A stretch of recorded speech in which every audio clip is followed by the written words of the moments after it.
विधानसभा का महासंग्राम।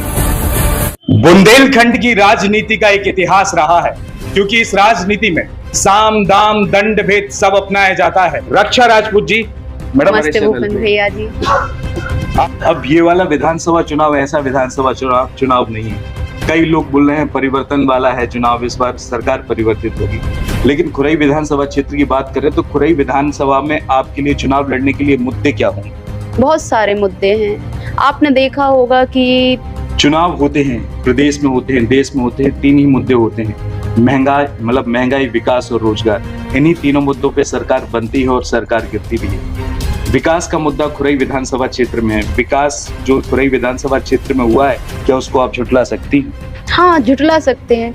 विकास का मतलब ये है कि एक व्यक्तिगत विकास की हम बात करें। दूसरा, जो विकास की बातें की जा रही हैं कि नगर परिषद में कई जगह पे कन्वर्ट किया है यहाँ पर, तो विकास में व्यक्तिगत विकास की बात नहीं कर रहा हूँ, क्षेत्रीय विकास की बात कर रहा हूँ। या क्षेत्रीय विकास के मुद्दे को आप झुठला सकती हैं? आप क्षेत्रीय विकास की बात कर रहे हो। आपको एक बात बताना चाहते हैं, नगर परिषद बनाना बहुत अच्छा है। अब जैसे कि दावा कर रहे हैं कि भाजपा सरकार ने जो भी जन प्रभावी योजना निकाली हैं, जैसे कि लाडली बहना योजना निकाली, दावा किया जा रहा है प्रमाणित रूप से कि खुरई विधानसभा क्षेत्र में लगभग 60,000 महिलाओं को उसका लाभ मिला। 10,000 आवास यहाँ पर अलॉट हुए। उसके साथ में बिना जो नदी परियोजना है उससे भी काफी लाभ मिलने वाला है यहाँ के लोगों के लिए। तो इन तीन मुद्दों पर आप क्या बोलेंगे? एक नगरीय प्रशासन मंत्री है पूरे मध्य प्रदेश का, और वो अपने विभाग के अंदर से 10,000 क्या, वो तो 20,000 भी दे सकते थे। आपको लगता है कि 10,000 से ज्यादा भी अलॉट कर सकते थे? और ज्यादा अलॉट कर सकते थे। बहुत सारे लोग हैं जो अभी वंचित रह गए हैं। अगर हमें ऐसा कोई विभाग मिलता ना तो हम तो खुरई के लिए खोल देते। कि कोई ये स्वीकार करते हैं कि 10,000 मिले हैं आवास? नहीं, मैंने नहीं बोला, ये आप बोल रहे हो कि 10,000 मिले। वहाँ बात की जा रही है कि कुटिया मिली है, वहाँ पे जितनी भी ग्रामीण स्तर पर 2.5 लाख रुपए बांटे वहाँ। आपको एक बात बता दें, 2.5 लाख तो ग्रामीण में दिए ही नहीं है। खुरई विधानसभा क्षेत्र को परिवर्तन के हिसाब से कैसे देख रही है? क्या परिवर्तन चाहते हैं आप? मैं तो बस एक ही परिवर्तन चाहती हूँ कि लोग स्वतंत्र रहें, लोग बोल सकें, लोग जो करना चाहते हैं वो कर सकें।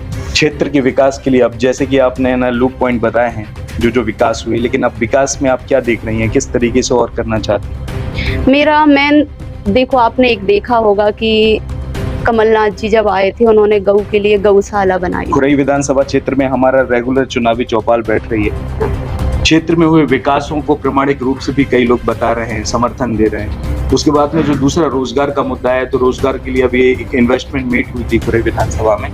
उसमें लगभग 2,000 करोड़ का इन्वेस्टमेंट बताया था कि प्रोजेक्ट आया है, जैसे ही सरकार बनेगी और सरकार फिर आएगी पावर में तो उस पर भी काम होगा। तो रोजगार के मुद्दे पर भी उठाया हुआ कदम बताते हैं मंत्री जी, उस पर क्या बोलेंगे? आपने ये बोला कि अभी इन्वेस्टमेंट के लिए जो मीटिंग हुई थी, सब कुछ हमें ये पता है, लेकिन अब क्या लग रहा है इस बार के विधानसभा चुनाव में कांग्रेस कितनी लीड मारेगी? मुझे तो ये लग रहा है कि 130 से 140 सीटें कांग्रेस की आएंगी। खुरई विधानसभा में खुरई विधानसभा जीतेंगे, क्योंकि इनका जो भय, आतंक और जो इन्होंने लोगों के साथ व्यवहार किया है, ये इनकी हानि का कारण बनेगा। राजनीति में आने का क्या कारण है? ऐसा क्या आपको कारण लगा कि आपने राजनीति में एंट्री?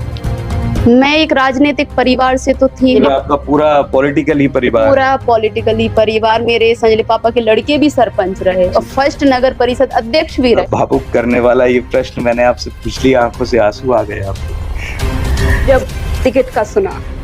एक पल को ये लगा कि जब मेरे पापा थे वो सोचते थे कि मेरी लड़की बहुत कुछ अच्छा करेगी। बड़ा भावुक इंटरव्यू हो गया ये आपके साथ। बज गया बिगुल, बिछ गई चुनावी बिसात, किसका बजेगा डंका और किसकी होगी मार? सत्ता के सबसे बड़े रण क्षेत्र का हाल, विधानसभा का महासंग्राम। बुंदेलखंड की राजनीति का एक इतिहास रहा है, क्योंकि इस राजनीति में साम दाम दंड भेद सब अपनाया जाता है और जरूरत पड़े तो दुश्मनों को दोस्त और दोस्तों को दुश्मन बनाया जाता है।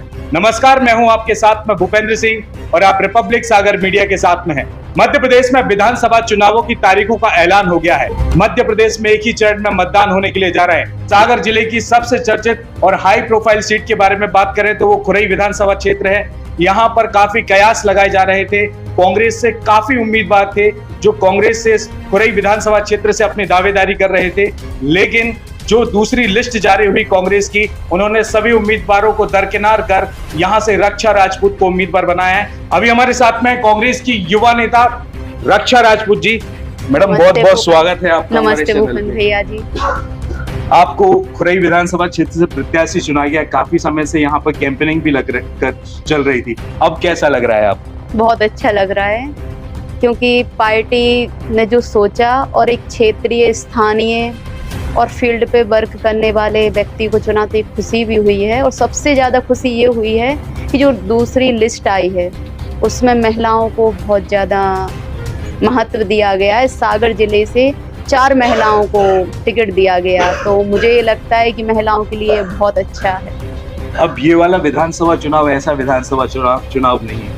कई लोग बोल रहे हैं परिवर्तन वाला है चुनाव, इस बार सरकार परिवर्तित होगी, लेकिन खुरई विधानसभा क्षेत्र की बात करें तो खुरई विधानसभा में आपके लिए चुनाव लड़ने के लिए मुद्दे क्या होंगे? बहुत सारे मुद्दे हैं। आपने देखा होगा कि जो हमारे यहाँ खुरई विधानसभा में आतंक है, अगर कोई व्यक्ति कुछ करता है तो घर गिरा दिए जाते हैं, FIR कर दी जाती है। बहुत सारे लोगों ने यहाँ जेल, कोर्ट कचहरी में उलझे रहते हैं। तो मुझे ये लगता है कि सबसे मेन तो केस लगाना और घर गिराना, ये मुद्दा बन सकता है। दूसरा ये है कि खुरई विधानसभा में जो बोलने की स्वतंत्रता थी वो छिन गई है। जो आज़ादी से पहले लोग बोल नहीं पाते थे, वो स्थिति मध्य प्रदेश में सिर्फ खुरई विधानसभा में अगर कोई व्यक्ति कुछ बोलना चाहता है, करना चाहता है, तो वो स्वतंत्रता नहीं बची है। तो ये भी एक मुद्दा हो सकता है। तीसरा मुद्दा ये है कि सबसे चर्चित सीट होने के साथ साथ सबसे ज़्यादा विकास अगर ये बोलते हैं तो चलो उनके बोलने ही पे मान लें, लेकिन रोजगार जीरो, कोई भी रोजगार नहीं है खुरई विधानसभा में। यहाँ के लोग बाहर जा रहे हैं कहीं ना कहीं रोजगार के लिए, तो ये भी एक मैटर हो सकता है। तीसरा, महिलाओं के लिए क्या है ऐसा कि जिससे महिलाएं आगे बढ़ सकें, तो महिलाओं के लिए भी कुछ नहीं है। जब 50% महिलाओं की वोट है, 50% महिलाओं के लिए यहाँ सब कुछ सपोर्ट होना चाहिए, तो ये भी एक मैटर है। तीसरा यहाँ जो मैटर है कि यहाँ जो राजनीति होती थी अपने मध्य प्रदेश में या पूरे देश में, पंचायती राज्य चलता है, ग्राम पंचायत और जनपद और जिला पंचायत।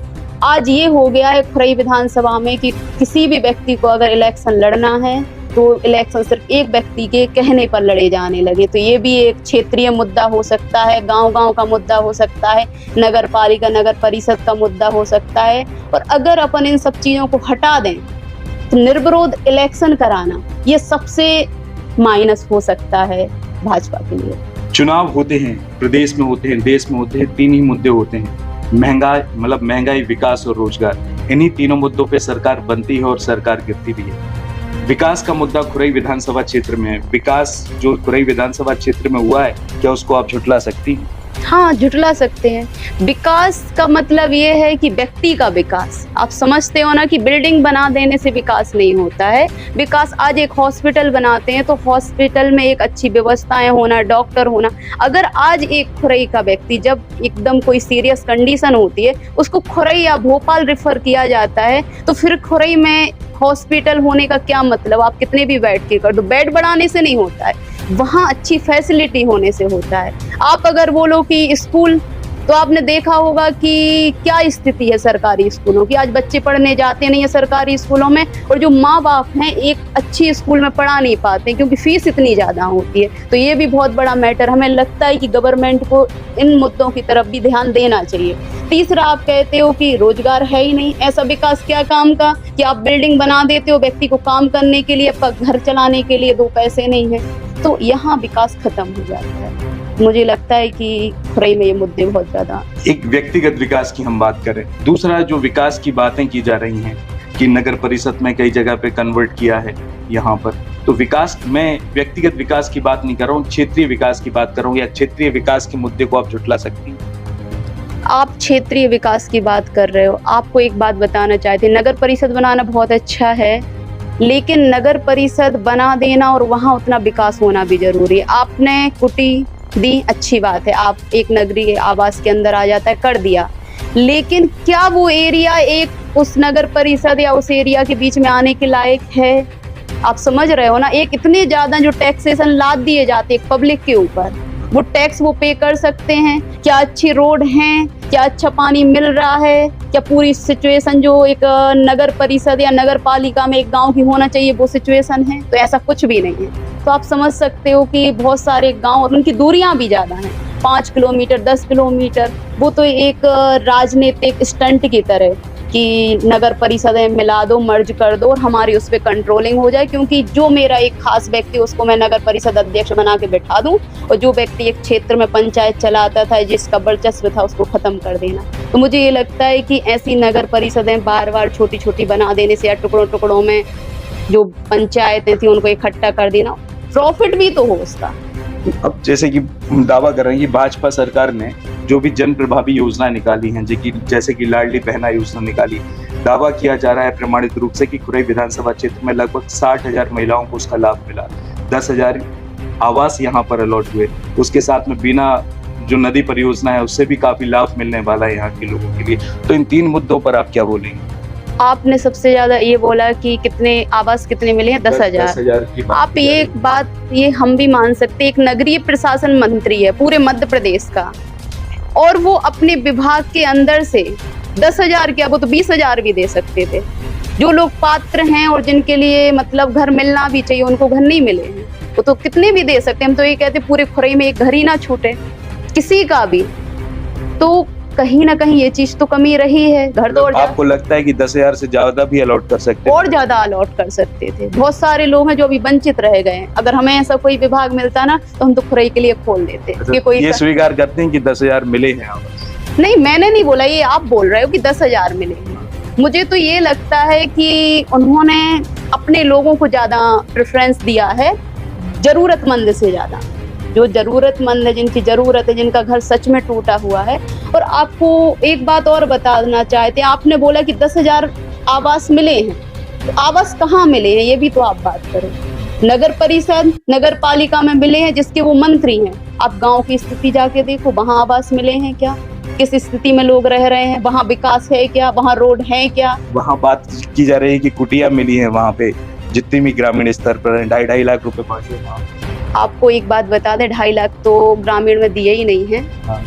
जो ग्रामीण में ये कमलनाथ जी ने एक योजना चलाई है और प्रियंका गांधी जी ने घोषणा की है उसकी कि आवास शहर और गांव में क्या अंतर है। सामान तो उतने ही का आता है, चाहे आप सरिया ले लो, चाहे गिट्टी ले लो, चाहे सामान कोई भी। आज गांव रहता है वो शहर से दूर रहता है, तो आज अपन जो उसका धुलाई का जो रहता है वो भी ज्यादा लग जाता है। पूरे विधानसभा क्षेत्र को परिवर्तन के हिसाब से कैसे देख रही है, क्या परिवर्तन चाहते हैं आप?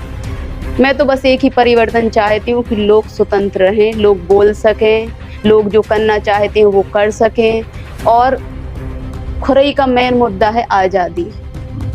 देश में जैसे आज़ादी की एक लहर थी कि आज लोगों को लगता था कि देश आज़ाद होना चाहिए, उस टाइम पे भी विकास हो रहा था, लेकिन क्या था कि बोलने की स्वतंत्रता, कुछ करने की स्वतंत्रता, एक दूसरे के साथ मिलने की स्वतंत्रता, ये सारी खत्म हो चुकी है। और सबसे मेन व्यक्ति की अभिव्यक्ति की स्वतंत्रता भी खत्म हो चुकी है। आज हम खुल के नहीं बोल सकते, आप नहीं बोल सकते, कोई नहीं बोल सकता। तो ये क्यों? लीडर अच्छा भी हो सकता है, लीडर बुरा भी हो सकता है। ये जरूरी नहीं है कि हर व्यक्ति हमें अच्छा माने, और ये भी जरूरी नहीं है कि हर व्यक्ति हमें बुरा माने। अगर कोई हमारा कटाक्ष करता है, बुरा बोलता भी है, तो आप एक विधानसभा या एक प्रदेश या एक जिले के राजा बन के बैठे हो, आप थोड़ा सा उसको सहन भी करो कि राजा बनाया भी उसने है। अगर उसमें से 10 लोग, 20 लोग, 50 लोग कुछ करते हैं तो कम से कम उनके साथ इतनी जाति नहीं करो, एक मानवता खत्म हो जाए। क्षेत्र के विकास के लिए अब जैसे कि आपने ना लूप पॉइंट बताए हैं जो विकास हुई, लेकिन अब विकास में आप क्या देख रही हैं, किस तरीके से और करना चाहते हैं? मेरा मेन देखो, आपने एक देखा होगा कि कमलनाथ जी जब आए थे उन्होंने गऊ के लिए गौशाला बनाई थी। और आप समझते हो कि कोई भी गवर्नमेंट अपने घर से कोई चीज विकास नहीं करती है, ना कुछ बनाती है। एक जनता के टैक्स से वो चीज बनती है, जो टैक्स देते हैं उसी सब चीजें होता है विकास का काम। आज उस गौशाला में गाय नहीं है, रोडों पे गाय हैं। तो ये भी एक मुद्दा है कि अगर कोई बिल्डिंग या कुछ विकास के तौर पे किया जाता है तो उसका यूज करना चाहिए, वो व्यक्ति विशेष का नहीं होना चाहिए कि भाजपा के ने किया है या कांग्रेस के ने किया है। ये जनता के लिए, जनता के पैसों से और जनता के लिए किया गया है। आज किसान परेशान है, तो ऐसे मुद्दे नहीं हो। हमें विकास एक प्रॉपर होना चाहिए, चाहे वो कोई भी पार्टी करे। अभी खुरई विधानसभा क्षेत्र में हमारा रेगुलर चुनावी चौपाल बैठ रही है। क्षेत्र में हुए विकासों को प्रामाणिक रूप से भी कई लोग बता रहे हैं, समर्थन दे रहे हैं। उसके बाद में जो दूसरा रोजगार का मुद्दा है, तो रोजगार के लिए अभी एक इन्वेस्टमेंट मीट हुई थी खुरई विधानसभा में। उसमें लगभग 2000 करोड़ का इन्वेस्टमेंट बताया था कि प्रोजेक्ट आया है, जैसे ही सरकार बनेगी वो सरकार फिर आएगी पावर में तो उस पर भी काम होगा। तो रोजगार के मुद्दे पर भी उठाया हुआ कदम बताते हैं मंत्री जी, उस पर क्या बोलेंगे? आपने ये बोला कि अभी इन्वेस्टमेंट के लिए जो मीटिंग हुई थी, सब कुछ हमें ये पता है, लेकिन ये इलेक्शन से 4 दिन या 8 दिन पहले क्यों? एक व्यक्ति जो एक विधानसभा से चुना जाता है, विधायक बनाया जाता है, मंत्री बनाया जाता है और उसके बिजनेस प्रॉपर्टी एकदम बढ़ जाते हैं। वो अपने लिए रोजगार, अपने लिए बिजनेस, अपने लिए सब कुछ ढूंढ लेता है। और एक जब पब्लिक की, एक जनता की बात आती है, जो मुख्यमंत्री का सबसे खास है, वहां जब इलेक्शन से पहले कहता है कि जब मैं बनूंगा फिर मैं ऐसा करूंगा। ये क्यों? आप जब बनने थे, आपकी सत्ता थी, 10 साल 20 साल से आप ही की चल रही है, आप तो बहुत पहले रोजगार दे रहे थे। आज क्यों वो मुद्दा? कहीं ना कहीं इनका विकास फीका पड़ रहा है। लोग कह रहे हैं ऐसा विकास किस काम का जब हमें रोजगार नहीं है, जब हमारे घर की जो जरूरत है, आज आपने देखा कितनी महंगाई है, वो हम पूरी नहीं कर पाए, तो फिर विकास कोई मैटर नहीं करता, फीका पड़ जाता है इससे। अब क्या लग रहा है इस बार के विधानसभा चुनाव में कांग्रेस कितनी लीड मारेगी? मुझे तो ये लग रहा है कि 130 से 140 सीटें कांग्रेस की आएंगी। खुरई विधानसभा में खुरई विधानसभा जीतेंगे, क्योंकि इनका जो भय, आतंक और जो इन्होंने लोगों के साथ व्यवहार किया है, ये इनकी हानि का कारण बनेगा। आज व्यक्ति बहुत सोचते हैं, देखो राजनीति कोई व्यक्ति नहीं चाहता कि 2 लोगों के बीच में आके अटक जाए कि कोई काम है तो चाचा के पास चले जाओ, कोई काम है भाई भतीजे के पास चले जाओ। कोई व्यक्ति सागर या भोपाल भागना नहीं चाहता। व्यक्ति चाहता है कि हमारा व्यक्ति आसानी से मिलना हो जाए, आसानी से काम हो जाए। और राजनीति एक ग्राम, आप समझते हो कि गांव के गांव में, हर गांव में एक वरिष्ठ होता है, वो भी चाहता है कि मेरे गांव के छोटे छोटे काम है, रात में अगर 12 बजे भी प्रॉब्लम होती है तो उसकी वो प्रॉब्लम उस गांव का कोई व्यक्ति सुने।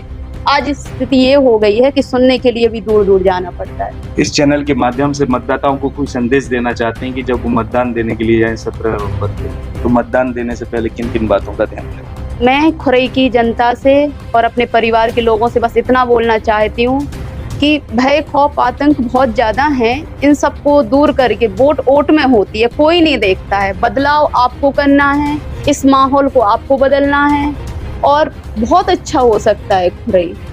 राजनीति में आने का क्या कारण है? ऐसा क्या आपको कारण लगा कि आपने राजनीति में एंट्री की? मैं एक राजनीतिक परिवार से तो थी। मालथौन में सबको पता है कि स्वर्गीय बलवंत सिंह जी मेरे दादाजी थे, वो वहाँ से सरपंच भी रहे हैं और कांग्रेस की 20 सूत्रीय समिति के अध्यक्ष भी रहे हैं। सोसाइटी जो अपना जिला सहकारी बैंक है उसके उपाध्यक्ष भी रहे हैं और 15 साल कोषाध्यक्ष भी रहे हैं। उनका राजनीतिक करियर बहुत अच्छा रहा। पूरा पॉलिटिकली परिवार मेरे संजय पापा के लड़के भी सरपंच रहे और फर्स्ट नगर परिषद अध्यक्ष भी रहे वो।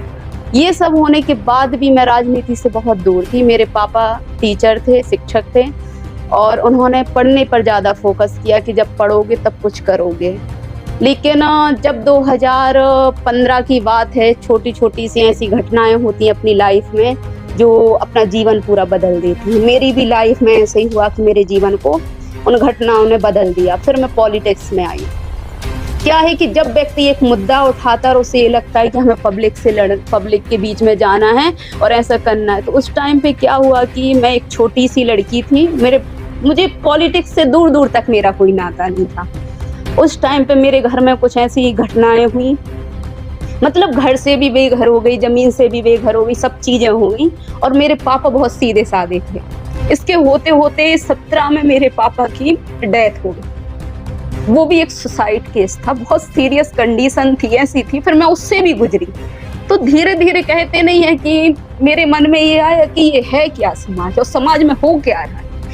तो एक पढ़ने वाली लड़की जिसको कंपटीशन, एक अधिकारी बनना था, वो एक पॉलिटिक्स में पहुंच गई। तो ये मेरा राजनीतिक मतलब आने का रीजन रहा।